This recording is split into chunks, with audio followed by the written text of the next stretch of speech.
Magandang umaga mga bata! Kumusta kayo? Nawa kayo ay masaya sa araw na ito. Handa na ba kayong matuto sa araw na ito? Sa araw na ito, ang ating aralin ay Pilipino. Okay? Ngunit, bago natin umpisahan ang ating aralin, tayo muna ay mananalangin. So, iyo ko ang ating mga ulo at tayo ay mananalangin. Father God, come be with us today. Fill our hearts with joy. Fill our minds with learning. Fill our classrooms with peace. Fill our lessons with fun. And fill our friendship with kindness. Fill our school with love. In Jesus' name we pray. Amen. Okay mga bata, handa na ba kayong matuto sa araw na ito?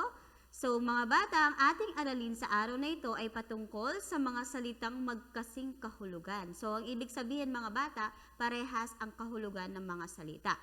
Ngunit, bago tayo magsimula sa ating aralin mga bata, pumunta muna tayo sa ating mga talasalitaan. Pag sinabing talasalitaan mga bata, ito ay makikita sa ating kwento mamaya.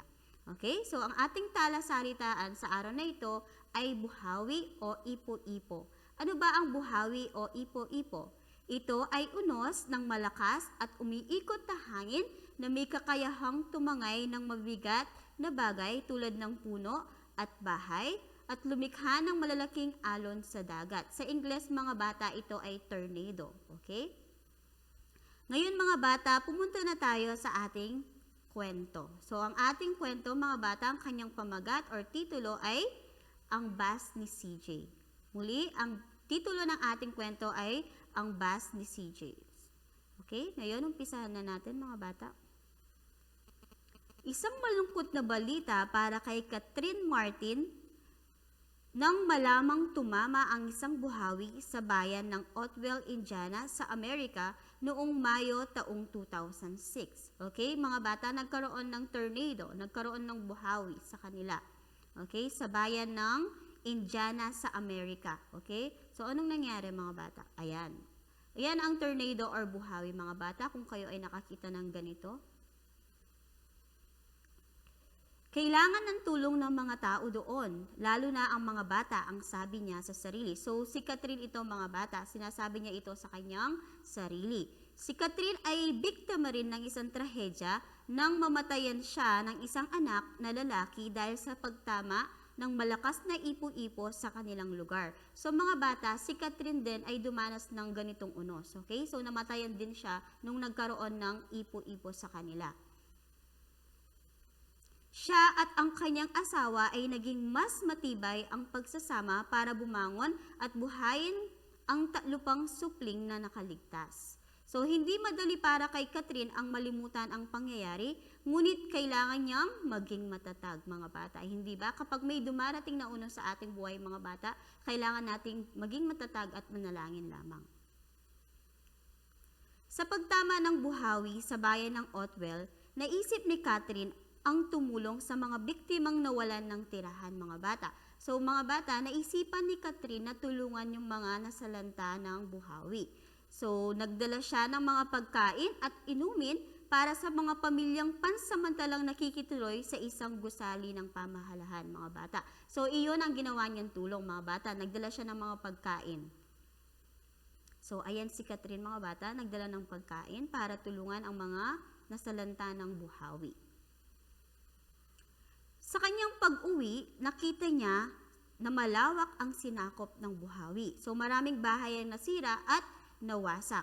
Isang mag-asawa ang kanyang nadaanan na naghahalukay sa kanilang gamit sa nasirang tahanan habang nanonood ng kanilang mga anak. So ito ay isang pamilya, mga bata, nakita ni Catherine. So ano kaya ang nangyari? So nilapitan ito ni Catherine, ang mga bata, at niyayang maglaro. So yung mga bata kanina, mga bata, niyaya ni Catherine na maglaro. So natuwa ang magulang kay Catherine at nagpasalamat sa kanyang ginawa. So sa pag-uwi ni Catherine, mga bata, lubos ang nadama niyang saya nang maisip ang mga batang kanyang niyayang maglaro. So mga bata, sa pag-uwi ni Catherine, inalala niya yung mga bata, so natuwa siya. So, naisip niya na kailangang maibsan ang lungkot ng mga tao, lalo na ang mga bata na biktima ng buhawi. So, ano kaya ang ginawa ni Catherine, mga bata? Kaya si Catherine at ang kanyang asawa ay nag-isip ng paraan upang makaipon ng sapat na pera para sa isang proyekto para sa mga bata. So, ibig sabihin, mga bata, si Catherine at ang kanyang asawa ay nag-isip ng isang proyekto. So, ano kaya yung proyekto na yon? So, tignan natin, ituloy natin ang ating kwento. So, hanggang sa binuksan nila noong taong 2007 ang bus ni CJ. Isang lumang bus na inayos upang maging isang palaruan ng mga bata. So, mga bata, ang kanilang naisip na proyekto ay pinamagatang bus ni CJ. So, kung saan ang mga batang mga nasalanta ng buhawi ay doon naglalaro. So, nabibigyan sila ng pagkakataong maglaro. Okay, si CJ, mga bata, ang anak ni Catherine na namatay. Kaya nga pinangalan niya itong ang bus ni CJ. Kasi si CJ, mga bata, siya yung namatay na anak ni Catherine nung nagkaroon ng buhawi sa kanila. Kaya pinamagatan niyang ang bus ni CJ ang kanilang proyekto. Ang bus na ito ay naglalakbay sa iba't ibang lugar na tinamaan ng buhawi. So, ang kanilang bus, mga bata, hindi lang nag-i-stay sa isang lugar.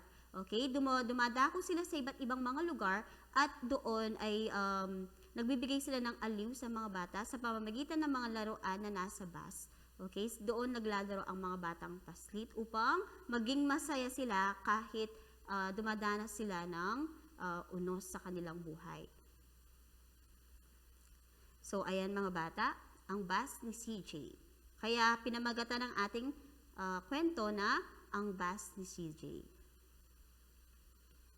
Layunin nito na makapaglaro ang mga batang paslit habang ang mga magulang ay nag-aayos ng kanilang matitirahan. So, iyon ang layunin ng kanilang bus, mga bata. Ang makapaglaro ang mga bata habang ang kanilang mga magulang ay nag-aayos ng kanilang mga tirahan.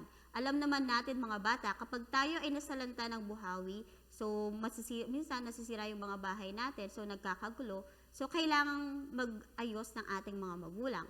So, ito yung magandang paraan na naisip ni Catherine para matulungan ang kanilang mga magulang. Sa ngayon, mga bata, ay may 39 na tao na ang tumutulong kay Catherine para patakbuhin ang bus ni CJ. So, ang dami nang tumutulong sa kanya, mga bata. 39, okay? So, nakaikot na rin ang bus sa mga maraming lugar na tinamaan ng buhawi at baha. Sabi ko nga kanina, mga bata, hindi lang siya nag-i-stay sa isang lugar, kundi dumadako sa iba't ibang mga lugar na nasalanta ng buhawi.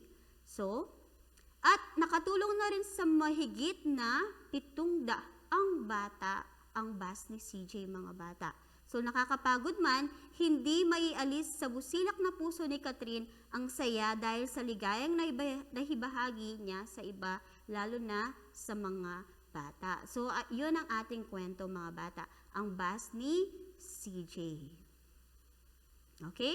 So, ang ating kwento, mga bata, pinapaalala lamang sa atin nito na sa kabila ng mga unos na pinagdaanan nila, sila ay naging matatag at matuto tayong tumulong kagaya ni Catherine. Okay? So, ngayon, mga bata, dumako na tayo sa ating aralin sa araw na ito. So, ano nga ba ang ating aralin sa araw na ito? Okay? Mga bata, ang ating aralin sa araw na ito ay patungkol sa mga salitang magkasing kahulugan. Muli, ang ating aralin, mga bata, ay patungkol sa salitang magkahulugan. Pag sinabing salitang magkahulugan, pareho ang kanilang meaning, mga bata. Okay? So, narito ang mga pares ng mga salita na pareho ang kanilang mga meaning or mga kahulugan upang inyong maiintindihan ano nga ba ang ibig sabihin ng magkasing kahulugan. So, ito ang mga halimbawa, mga bata. Okay? So, ang una ay ang bata at paslit. Mga bata, ang paslit ay kahulugan niya ay parang bata din, okay? So, sila ay magkasing kahulugan. Bata at paslit ay may karoong magkahalintulad ang kanilang meaning or kahulugan, okay? Next, bahay, tirahan. So, pareho lamang yan, mga bata. Bahay at tirahan.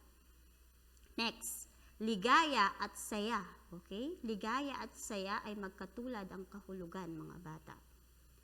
Malawak, malapad. Okay? Next, busilak, malinis. Okay? Another, mataas, matayog. Okay? Parehas lang yung meaning ng mga yan, mga bata. So, kaya nga ang ating aralin ay patungkol sa salitang magkasing kahulugan. Okay? Next, tigil, hinto. Diba? Parehas lang yung meaning niyan, mga bata. Kaya nga salitang magkasing kahulugan. Okay? Next one, mataba, malusog. Okay? Parehas lang yan, mga bata. Next, mayaman, may kaya. Mahirap, dukha. Mga bata, ang dukha ay isang mahirap din. So, yun ang ibig sabihin. Kaya sila ay magkasing kahulugan. Okay? So, mga bata, iyon ang ibig sabihin ng magkasing kahulugan. Pareho ang meaning. Napansin naman ninyo, mga bata, yung mga halimbawa na binigay ni teacher ay mga salitang magkasing kahulugan. Okay? Ngayon naman, mga bata, pumunta tayo sa ating pagsasanay sa ating aralin. Okay? So, para sa ating unang pagsasanay, piliin ang salitang kasing kahulugan ng mga salita sa kaliwa mula sa mga salita sa mga kahon sa kanan at kulayan ng kahon ng may tamang sagot ng dilaw. So, kukulayan ang kasing kahulugan. So, para sa una, dala. Ano ba ang ibig sabihin ng dala? So, ito yung mga pagpipilian, mga bata. Okay, bilbil. Bit-bit. Pangalawa, munti. Ang pangatlo ay malusog. Muli, ang mga pagpipilian ay bit-bit, munti, malusog. Ano nga ba ang ibig sabihin ng dala? Ano ba ang kasing kahulugan niya? Para sa number 1, ang sagot ay bit-bit. Okay? Next, number 2. Okay, mayaman. Ano kaya ang kasing kahulugan ng mayaman sa ating mga pagpipilian? Ito ba ay malungkot? May kaya? Or busog? Ano nga ba sa tatlo? Malungkot, may kaya, or busog? So, ang kasing kahulugan ng mayaman, mga bata, ay may kaya. May kaya sa buhay. Meaning sila ay mayaman. Okay? Next, number 3. Tama. Ano nga ba ang kasing kahulugan ng tama? Ito ba ay asul, berde, or wasto? Ano nga ba? Asul, berde, o wasto? Ang kasing kahulugan ng tama ay wasto. Okay, tama. Very good. Next, number 4. Daloy. Ano nga ba ang ibig sabihin ng daloy? Ito ba ay agos, panganib, or usok? Muli, ito ba ay agos, panganib, usok? So, ang tamang sagot para sa number 4 ay agos. Daloy at agos ay magkasing kahulugan. Okay, next one, number 5. Tigil. Ano ba ang ibig sabihin ng tigil?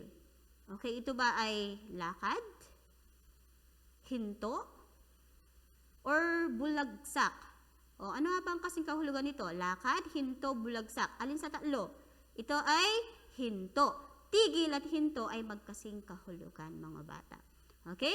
So, yan ang ating letter A. Ngayon naman, dumako na tayo sa ating letter B. Ano ba yung letter B? Kailangang isulat ang salitang kasing kahulugan ng mga larawan at hanapin ang sagot sa loob ng kahon. So, ito yung ating mga pagpipilian, mga bata. So, sa una, meron tayong malusog. Okay, malusog, totoo, hanap buhay, matayog, bandila. Muli, ang ating mga pagpipilian ay malusog, totoo, hanap buhay, matayog, at bandila. So, para sa una, mga bata, ano ba ang kasing kahulugan ng mataba? Pag sinabing mga taba, ang kasing kahulugan niya ay malusog. Okay? So, mataba at malusog, mga bata, ay magkasing kahulugan. Okay, next, number 2. Watawat, bandila, hindi ba? Parehos lang yan, mga bata. Okay, next, number 3. Mataas. Ano ba ang kasing kahulugan ng mataas?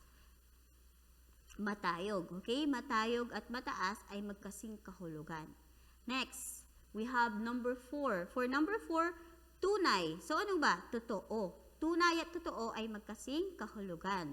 Number 5, trabaho. Ano ba ang ibig sabihin ng trabaho, mga bata? Or ang kasing kahulugan niya ay, siyempre, ang natitira ay hanap buhay. So, mga bata, ang ibig sabihin ng trabaho, ang kasing kahulugan niya ay hanap buhay. Okay? So, para sa inyong, yun ang ating aralin, mga bata, mga salitang magkasing kahulugan. Ngayon, para sa ating mga Sa ating takdang aralin, sagutin ang pahina 188 sa inyong aklat sa Pilipino. Pahina 188 sa inyong aklat na Pilipino. Okay mga bata, ito ang ating aralin. Sa araw na ito, nawa kayo ay natuto sa ating aralin, mga salitang magkasing kahulugan. Goodbye!